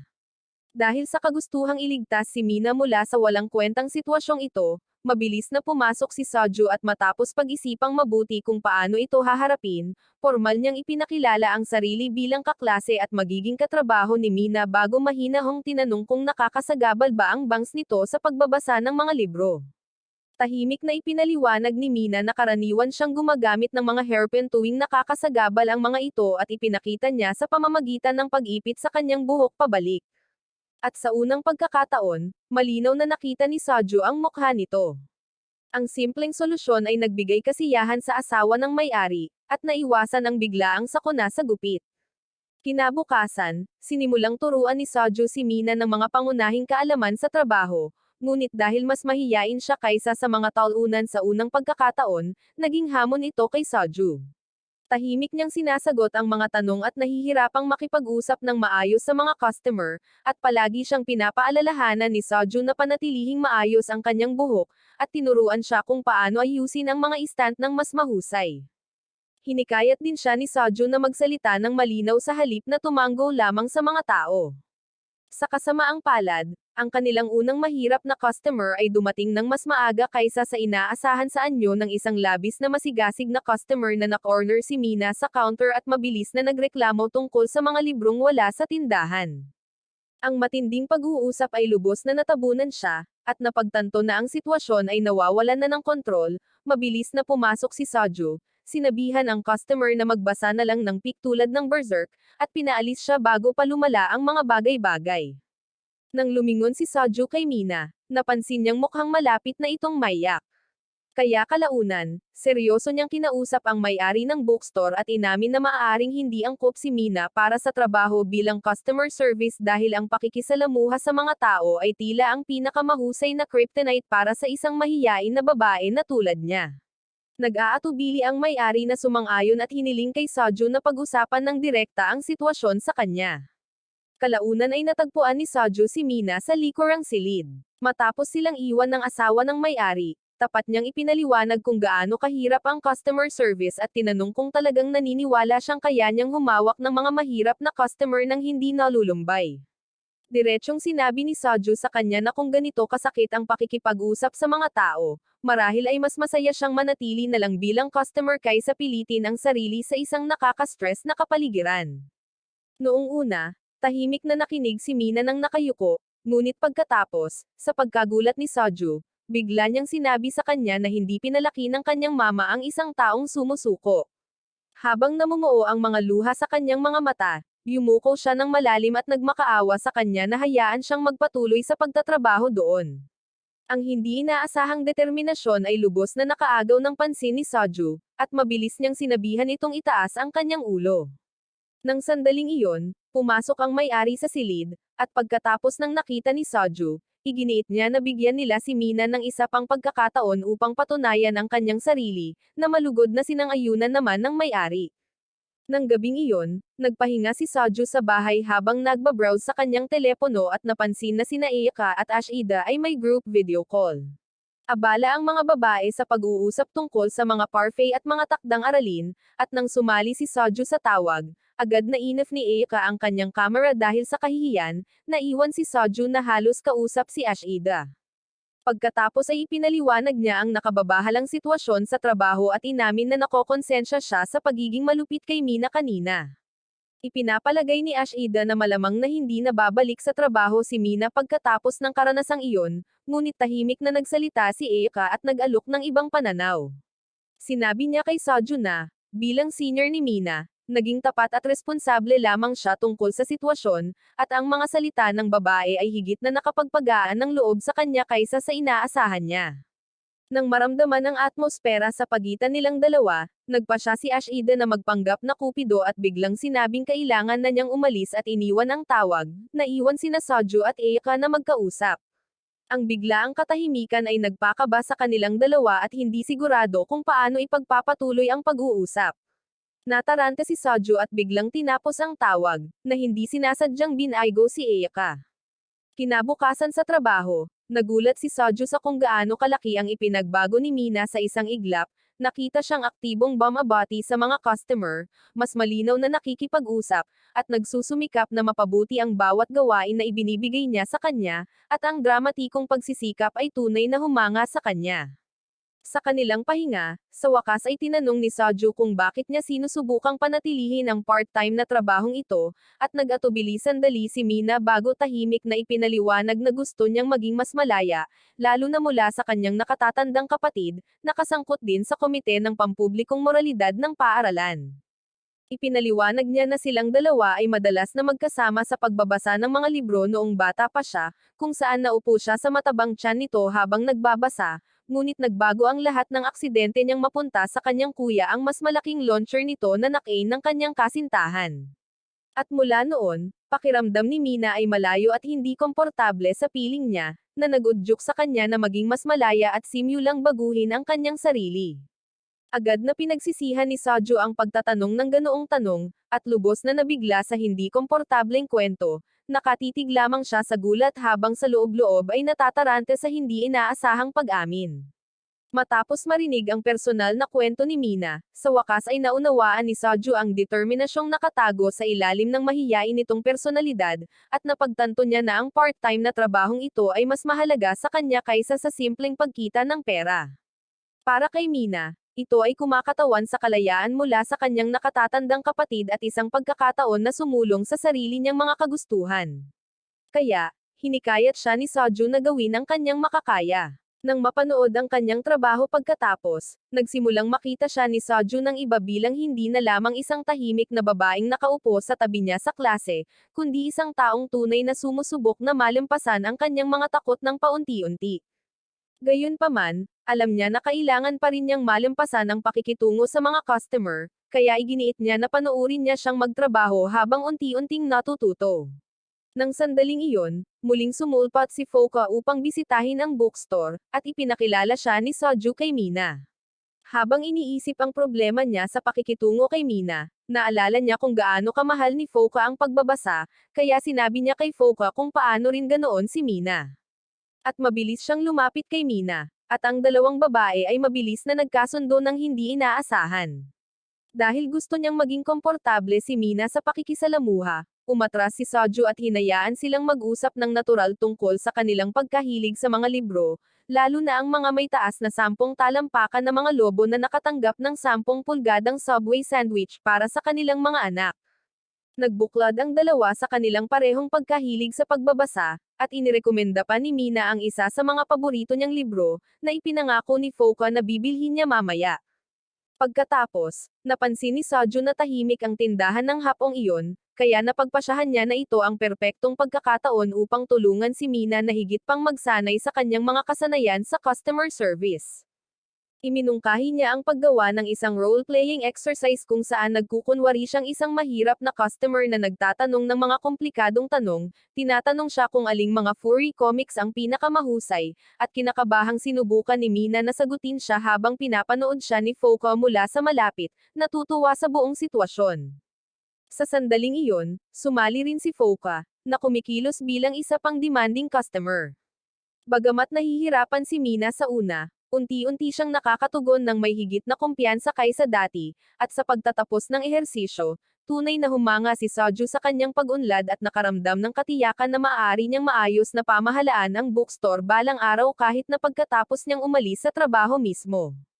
Gayunpaman, ang pagbanggit sa kanya na aalis ay tila mas nakakabahala kay Mina kaysa sa inaasahan niya. Pagkatapos ay tahimik siyang umalis pagkatapos at nagsimulang magayos ng mga libro ng mag-isa. Pinagmasdan siya mula sa malayo, iniisip ni Soju kung magiging maayos ba talaga siya kapag wala na siya roon para gabayan siya. Habang naglalakad pa uwi, napagtanto niya na kapag natapos na ang tag-araw, hindi na siya magiging kaibigan ni Mina. Sa bahay, nagsalin si Soju ng gatas habang iniisip si Mina at ang pressure na ibinibigay nito sa sarili. Nang sandaling iyon, pumasok si KD sa kusina at casual na hiniling dito na magtimpla ng kape na parang katulong niya ito. Kahit habang inihahanda ito, patuloy na iniisip ni Soju kung gaano kailang si Mina at kung gaano kalaki ang pagsisikap na ginagawa nito para baguhin ang sarili. Nang sa wakas ay inabot na niya kay KD ang kape, humigop ito at umakto na parang natapon ang kanyang kabit dito, pagkatapos ay ibinalik ang inumin sa kanya. Nalilito sa reaksyon nito, sinubukan ni Soju ang inumin at agad na napagtanto na aksidente niyang ginamit ang asin sa halip na asukal. Kinabukasan, sa bookstore, ipinagpatuloy nila ang pagsasanay sa kakayahan ni Mina na humarap ng mga customer. At tiningnan ni Mina ang cookbook na binasa niya noong pahinga. Dahil doon, naalala niya kung paano niya minsan sinubukang matutong magluto para sa kanyang kuya bilang isang sorpresa. Ngunit nang pumunta siya rito, sa huli ay nakilala niya ang kasintahan nito. At kahit na nakita niya itong kumakain ng kanyang gawang bahay na omelet, nakaramdam siya ng sakit sa kanyang puso nang mapagtanto niyang may isang babae na kumuha sa kanya ng kanyang minamahal na kapatid. Maya-maya, dumating ang nakatatandang kapatid ni Mina sa bookstore na mukhang nag-aalala at ipinakita na matagal na niya itong hinahanap at gustong makausap. Niyaya niya si Mina na kumain ng tanghalian kasama niya. Ngunit nang sandaling sinubukan niyang abutin ito, natarante si Mina at likas na nagtago sa likod ni Soju na tumangging harapin siya ng direkta. Dahil sa tensyon ng sitwasyon, mahinahong iminungkahi ni Soju na lumipat sa mas tahimik na lugar para maayos na pag-usapan ang mga bagay-bagay. Kaya tumungo ang grupo sa isang kalapit na 7-Eleven kung saan humingi ng tawad ang kapatid ni Mina dahil sa pagiging malayo niya matapos simulan ang kanilang relasyon. Inamin niya na hindi niya sinasadyang napabayan si Mina matapos nitong magmukmak at sinabing gusto niyang ayusin ang kanilang ugnayan bilang magkapatid. Biglang dumating din ang kanyang kasintahan, si Yori. At magkasama, ipinahayag ng dalawa ang kanilang pag-aalala tungkol sa pagtatrabaho ni Mina sa customer service, na naniniwalang ang trabaho ay maaaring masyadong nakaka-stress para sa isang taong kasing sensitibo niya. Sa buong pag-uusap, patuloy nilang tinatrato si Mina na parang isang taong mahina at hindi kayang magdesisyon para sa kanyang sarili. Ang panonood kay Mina na tahimik na nakaupo roon habang lumiliit sa ilalim ng pressure ay sa wakas ay nagtulak kay Soju na magsalita. Matatag niyang sinabi sa kanila na hindi nila nakita kung gaano kahirap ang ginawa ni Mina para lumakas, at ikinwento niya ang pagsisikap na ginawa nito sa pagtulong sa mga customer, pag-oorganisa ng tindahan, at pagharap sa mga hindi komportableng sitwasyon sa kabila ng kanyang mga takot. Ipinaliwanag ni Soju na ang pagprotekta kay Mina magpakailanman ay pipigil lamang sa kanya na maging malaya, at ang kanyang mga salita ay nag-iwan sa kapatid ni Mina na walang masabi at ipinagmamalaki siya. Pagkatapos, tinanong ni Mina si Soju kung nagkamali ba siya sa pagtatrabaho ng part-time, ngunit tiniyak sa kanya ni Soju na matapos makita kung gaano siya lumago bilang isang tao sa trabaho, naniniwala siya na ang pagtatrabaho ng part-time ang tamang gawin, na nagpaiyak kay Mina.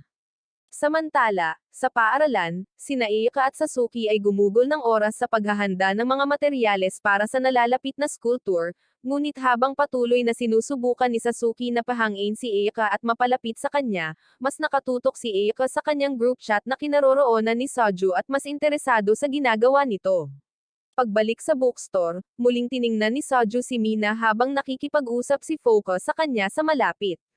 Natuwa nang makita kung gaano natural na naging magkaibigan ang dalawang babae, lumapit si Soju kay Mina at marahang tinanggal ang trainee tag sa kanyang uniforme, sinasabing opisyal nang tapos ang kanyang training period. Binati niya ito, at napangiti na lamang si Mina sa kabaitan nito. Isa na namang mainit na hapon ng tag-araw ang lumipas habang nakatayo si Soju sa labas ng bookstore at nag-i-spray ng tubig sa bangkita para medyo lumamig ang hangin.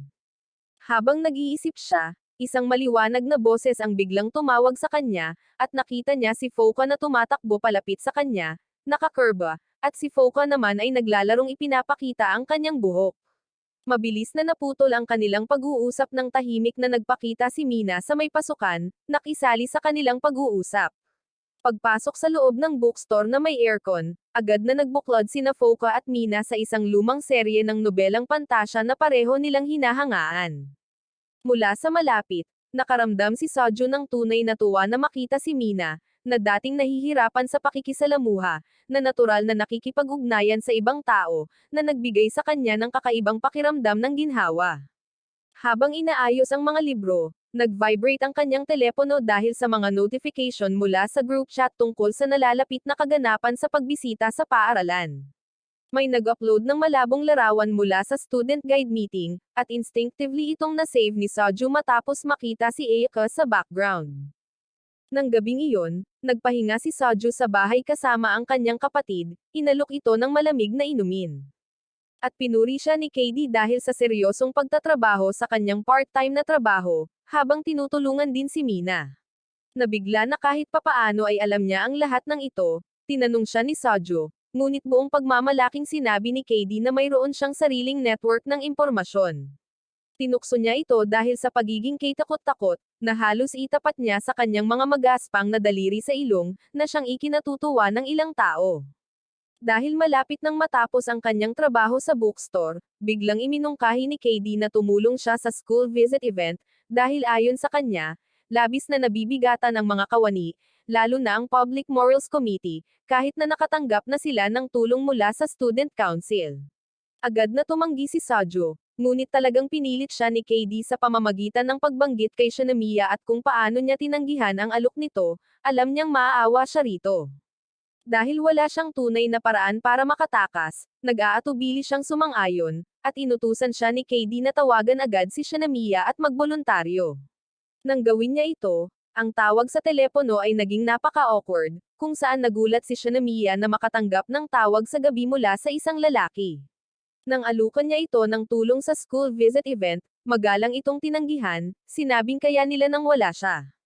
Ngunit patuloy siyang itinutulak ni KD mula sa likuran, ayaw siyang payagan na bumalik. Kaya, pinabulaanan ni Soju na gusto niyang tumulong dahil gusto niyang makita si Shinomiya ng personal, at ang biglaang katapatan nito ay lubos na nag-raise sa kanya. Matapos mapatahimik ang kanyang matamis na pisngi, sa wakas ay tinanggap niya ito, binalaan siya na ang trabaho ay kadalasang mangangailangan ng mabibigat na trabaho. Nahihiya ngunit determinado, tumugon si Soju na kahit ano para sa kanya ay magiging madali. At tahimik na binigyan siya ni KD ng isang pagsang-ayon na thumbs up gamit ang kanyang matamis at magaspang na mga daliri sa paa. Sa wakas ay dumating ang araw ng pagbisita sa paaralan, at nakita ni Soju si Shinomiya upang tanggapin ang kanyang mga takdang aralin. Mula noong kakaibang tawag sa telepono noong nakaraang gabi, labis na nababalisa si Shinomiya sa paligid niya. Sinusubukang bawasan ang tensyon, ipinaliwanag niya na ang kaakit-akit na papel ng paggabay sa mga bisita ay pagmamay-ari ng konseho ng mag-aaral, habang ang komite ng pampublikong moralidad ay humahawak sa nakakapagod na mga gawain sa likod ng mga eksena tulad ng pagdadala ng mga kagamitan at paghahanda ng mga silid. Para sa kanya, sila ang mga nakatagong taga-suporta na ginagawang posible ang kaganapan, at dahil karamihan sa mga miyembro ng komite ay mga babae, sinabi niya sa kanya na ang kanyang panlalaki at maskuladong tulong ay mahalaga. Pabiro na idineklara ni Soju na ito ang perpektong pagkakataon upang ipakita ang kanyang pagkalalaki, na nakakuha ng mapaglarong paghawak mula sa kanya. Pagkatapos, tiningnan ni Soju ang mga estudyanteng magsisilbing gabay, na pagtanto niyang mga magaganda at gwapong lalaki lang ang pinipili. Ngunit nang magtama ang kanilang mga mata ni Sasuke, mabilis siyang lumayo. Pagkatapos, nakipagkita siya sa komite ng disiplina, at naroon ang kapatid ni Mina upang pasalamatan siya sa positibong epekto nito sa kanyang kapatid, na naging dahilan upang mas maging bukas at masaya ito. Sa ibang lugar, ginugol ni Eika ang kaganapan bilang isa sa mga pangunahing gabay ng estudyante kasama si Sasuke. Ngunit sa kabila ng gawain, malayo ang kanyang isip sa mismong paglilibot, at nangyayain siya ni Sasuke na manood ng kanyang pagsasanay sa soccer, magalang siyang tumanggi. Bumalik ang kanyang mga iniisip sa nakaraan, kung saan lumaki siyang napapaligiran ng mga paghihirap sa pananalapi, hindi kailanman nagkaroon ng kalayaan si Eika na masiyahan sa kanyang sarili tulad ng iba. Ginugol niya ang halos lahat ng kanyang oras ng mag-isa, iniiwasan ang mga pang-abala at nakatuon ng buo sa responsibilidad. Ngunit pagkatapos, biglang bumagsak si Soju sa kanyang mundo isang hapon habang kumakain siya ng tanghalian ng mag-isa, at nang makita ang isang pamilyar sa kanyang kaasiwaan, tinulungan niya ito. Kinabukasan, Formal niya itong pinasalamatan sa pagtulong sa kanya bago hindi inaasahang ipagtapat ang kanyang nararamdaman halos kaagad pagkatapos. Dahil sa labis na pagkabalisa ng sarili nitong mga problema sa pamilya, tinanggihan siya ni Eika ng walang pag-aalinlangan. Gayunpaman, hindi tumigil si Soju sa paglapit sa kanya, at ang kanyang walang katapusang optimismo at walang humpay na atensyon ay palaging nakakainis sa kanya. Ngunit sa paglipas ng panahon, tahimik na binago ng kanyang presensya ang kanyang buhay. Ang mga tsismis tungkol sa kakaibang lalaki na laging sumusunod sa kanya ay naging dahilan upang mas mapansin siya ng mga kaklase, mas madalas siyang makausap, at dahan-daang hilahin siya palabas ng pag-iisa. Hindi namamalayan, tinulungan ni Soju na palawakin ang maliit na mundong ikinulong niya ang kanyang sarili. Habang papalapit ang pagtatapos, may maikling panahon na tumigil si Soju sa pagpapakita sa paligid niya. At sa kanyang sariling sorpresa, nakaramdam siya ng pagkadismaya sa kanyang kawalan. Gayunpaman, muling nagbago ang lahat nang malaman niya na si Soju ay makakasama niya muli sa parehong paaralan. Buong pagmamalaking ipinapahayag na natanggap din siya dahil gusto niyang manatiling malapit sa kanya. Habang naglalakad sila, patuloy niya itong pinaulanan ng mga nakakahiyang papuri habang si Eika naman ay tanging sigaw lang ang nagawa niya sa kanya dahil sa pagkadismaya at kahihiyan. Ngayon, bumalik sa kasalukuyan, ang kamakailang distansya ni Soju ay nag-iwan ng masakit na kawalan sa pakiramdam ni Eika. At napagtanto niya kung gaano kalalim ang palagiang presensya nito na naging bahagi na ng kanyang pang-araw-araw na buhay. Ang matinding pagnanais na makita ito ay kumukulong sa kanya, at bigla siyang nagsimulang tumakbo sa mga pasilyo ng paaralan upang hanapin ito. Habang ang mga alaala niya, ang kanyang boses, ang kanyang mga papuri, at lalo na ang kanyang masakit na pangako na titigil na sa pang-iistorbo sa kanya ay pumupuno sa kanyang isipan. Sa wakas, nakita niya ito sa malayo na may dalang upuan, at sinugod niya ito, ngunit nawala ito sa ibang lugar bago pa niya ito maabutan. Ayaw sumuko, patuloy na hinanap ni Eika ang gusali mula sa isang pinto hanggang sa, habang tumatakbo sa isang pasilyo, sa wakas ay nabangga niya ito ng direkta.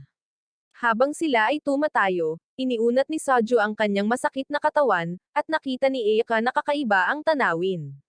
Nahihiya, ipinaliwanag niya na natigil siya sa paggawa ng pisikal na paggawa para sa kaganapan sa paaralan buong araw. At sa kanyang pagkabigla, inamin nito na pinapanood niya itong magtrabaho. Nabalisa siya, dahil alam niyang pinapanood siya ng kanyang magandang anghel. At walang babala, mas lumapit si Eika kaysa sa karaniwan niyang ginagawa. Bago pa man makapag-react si Soju, bahagyang yumuko siya at nagkomento na amoy pawis ito matapos sandaling maamoy ang amoy nito. Ang biglaang paglapit ay tuluyang nagpatigil sa kanyang pag-iisip. Alam niyang hindi pa nakapasok si Eika sa kanyang personal na espasyo ng ganito dati. At nahihirapan si Soju na ay proseso ang nangyayari. Sinusubukang makabawi, tinanong niya kung bakit ito tumatakbo sa mga pasilyo kanina, at nag-atubili si Eika bago tahimik na inamin na gusto niya itong makita. Mas tumama ang sagot kay Soju kaysa sa good item na natatanggap ni Snoop Dogg, lalo na ng casual niyang idinagdag na nami-miss niya ito noong pahinga. Dahil sa labis na pagkabalisa, biglang binago ni Soju ang usapan at nagsimulang pag-usapan ang kanyang part-time na trabaho. Binanggit niya na ang relasyon nila ni Mina sa trabaho ay napakaganda ng takbo, at nagpasalamat siya rito sa payo nito noong una. Gayunpaman, napansin niya ang isang mahinang pagbabago sa mukha ni Eika, isang bagay na halos parang selos, at nang mapagtanto niyang hindi sinasadyang nasira niya ang kanyang kalooban, mabilis na pinuri ni Soju ang kanyang pagiging na agad na nagpaalala kay Eika ng paglalakbay sa dalampasigan kasama si Ashida, na pagkatapos ay nagpaalala sa kanilang dalawa tungkol sa larawan ng swimsuit sa kanyang telepono. Hiniling niya na burahin niya ito ngayon din, at inabot niya ang kanyang telepono, ngunit agad na hinawakan ni Soju ang kanyang kamay upang pigilan siya. Hinayla siya palapit sa kanyang katawan hanggang sa biglang nagpakita si Ashida na may karaniwang enerhiya mula sa ibang tao, agad na naputol ang tensyon. Upang pagaanan ang kapaligiran, bumili si Soju ng mga inumin mula sa isang vending machine, at silang tatlo ay umupo ng magkasama sa isang kalapit na bangko. Habang pinag-uusapan nila ang school tour, ipinaliwanag ni Soju na naroon siya upang tumulong matapos siyang i-blackmail at pilitin ng kanyang sariling kapatid na tumulong. Pagkatapos ay nagbiro siya na ang isang lalaking tulad niya ay hindi kailanman maaaring maging isa sa mga mainit na gabay sa estudyante, at tinukso siya ni Ashida, tinanong kung palihim ba niyang nais na makipagpalitan ng lugar kay Sasuke sa tabi ni Ayaka. Agad itong itinanggi ni Saju, ngunit hindi inaasahang ipinagtanggol siya ni Ayaka. Itinuro niya kung gaano kahusay niyang natulungan si Mina sa mga problema nito sa bookstore, at iginiit na mahusay sana ang ginawa nitong paggabay sa mga estudyante bilang kanyang katuwang sa paggabay. Sinabi ni Ashida na ang pakikialam sa buhay ng mga tao ay bahagi na ng personalidad ni Saju sa ngayon, at bahagyang sumang-ayon si Ayaka, ngunit idinagdag niya na dapat niyang iwasan ang labis na pag-abala kay Mina, at ang hindi nakakapinsalang komento ay hindi inaasahang tumama sa isang sensitibong punto. Dumilim ang ekspresyon ni Saju nang tahimik niyang sabihin na wala na siyang balak manggulo pa. Dahil sa biglaang pagbabago, napagtanto ni Ayaka na nasaktan niya ito nang hindi niya sinasadya, at dahan-dahan niyang inilapit ang kamay niya sa kanya, ngunit umatras. Gayunpaman, biglang tumayo si Ayaka at nagtanong kung babalik ba siya bukas para sa ikalawang araw ng kaganapan, dahil gusto niyang magkita ulit. Sinabi ni Saju na mayroon pa siyang kailangang tapyusing trabaho, ngunit pabiro niyang ipinangako na babalik pa rin siya.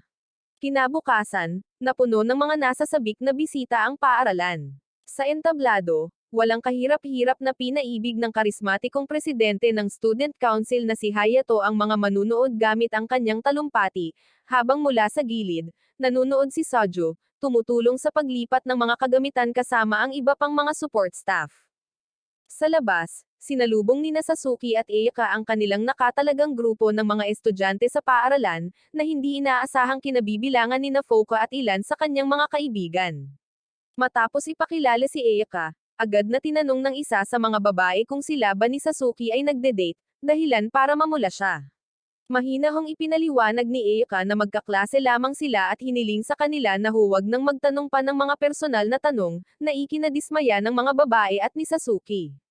Habang nagpapatuloy ang paglilibot, kapwa sina Sasuke at Ayaka ay humanga sa mga bisita sa kanilang profesionalismo. Sa isang paghinto sa pasilyo, nakasalubong nila ang isang grupo ng mga lalaki na nanggugulo kay Rina, at humakbang si Ayaka paarap at mariing pinatahimik sila, binalaan sila na walang lugar ang paaralan para sa mga manggugulo, at gagawin niyang fruit punch ang kanilang mga bola-bola. Ang kanyang matalas na kumpiyansa ay agad na nagpatahimik sa mga lalaki at humanga pa kay Rina. Pagkatapos ng tour, nagpasalamat ang mga babae kina Ayaka at Sasuke para sa kanilang gabay, ngunit masayang sinabi ni Fuuka sa kanyang mga kaibigan na sana ay si Saju na lang ang kanilang gabay, at tinukso siya ng kanyang mga kaibigan kung gaano niya ito kagusto. Kalaunan, bumalik ang mga talunan upang humingi ng tawad sa kanilang naunang pag-uugali kay Ayaka, at pinatawad sila ni Ayaka.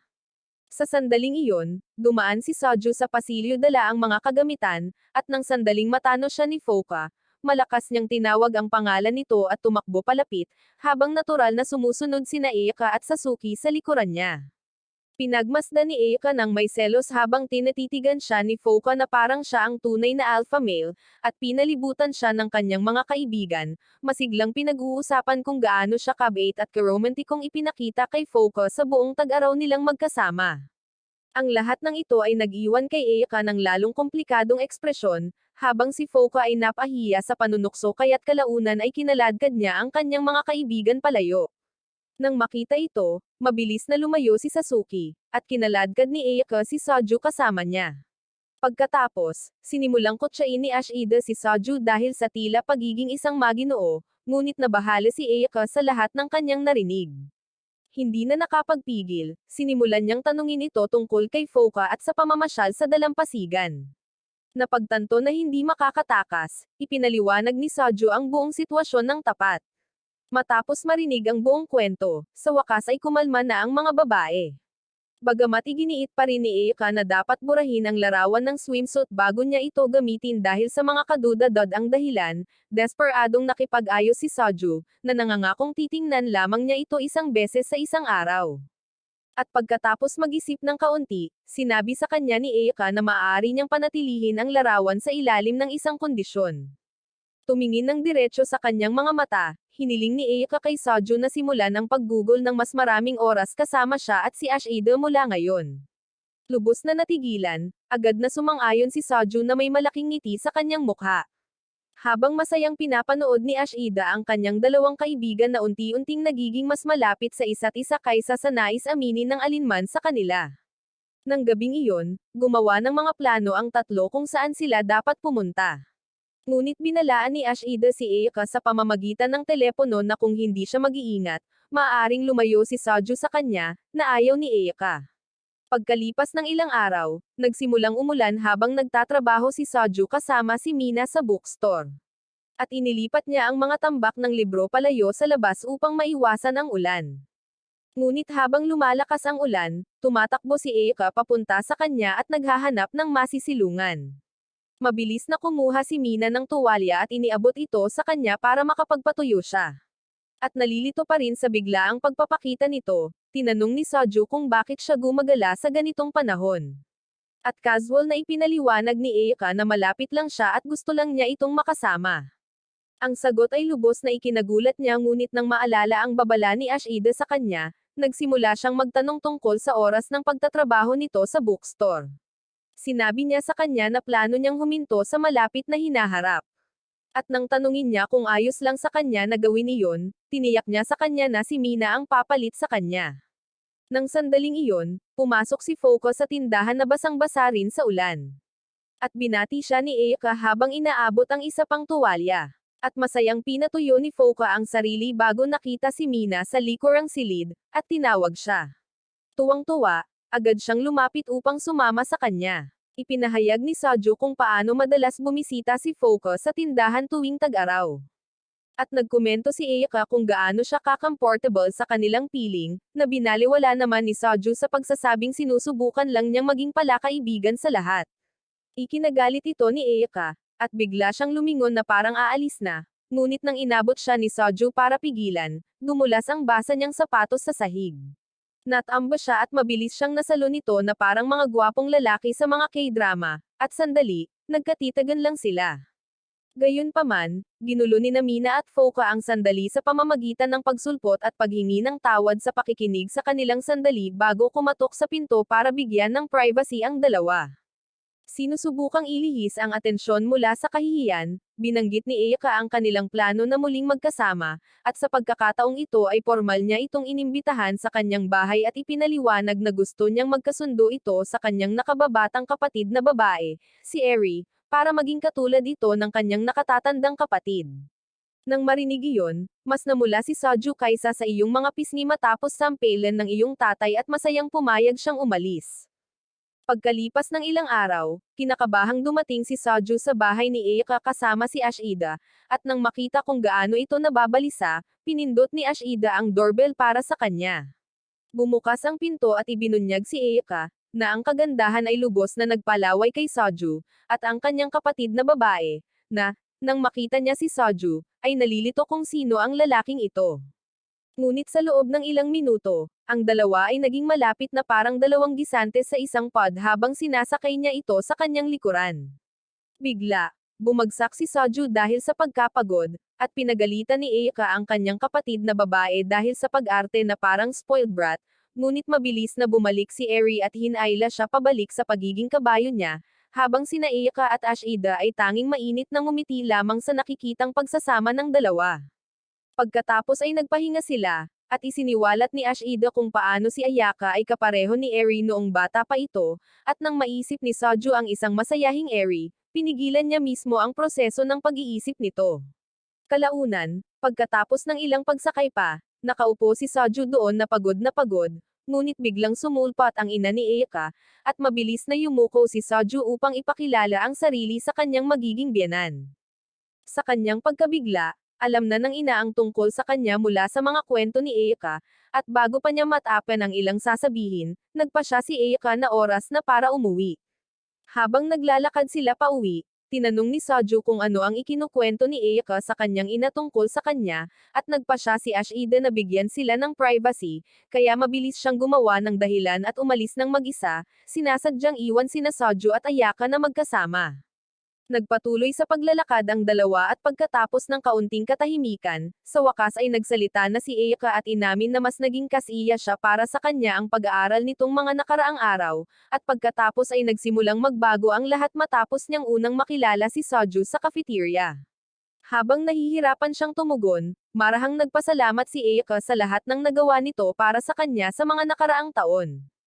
Ipinaliwanag niya na kahit gaano siya nakakainis minsan, ang palagiang presensya nito ay nakatulong sa kanya na mailabas ang nag-iisang kublihan na dati niyang itinatago.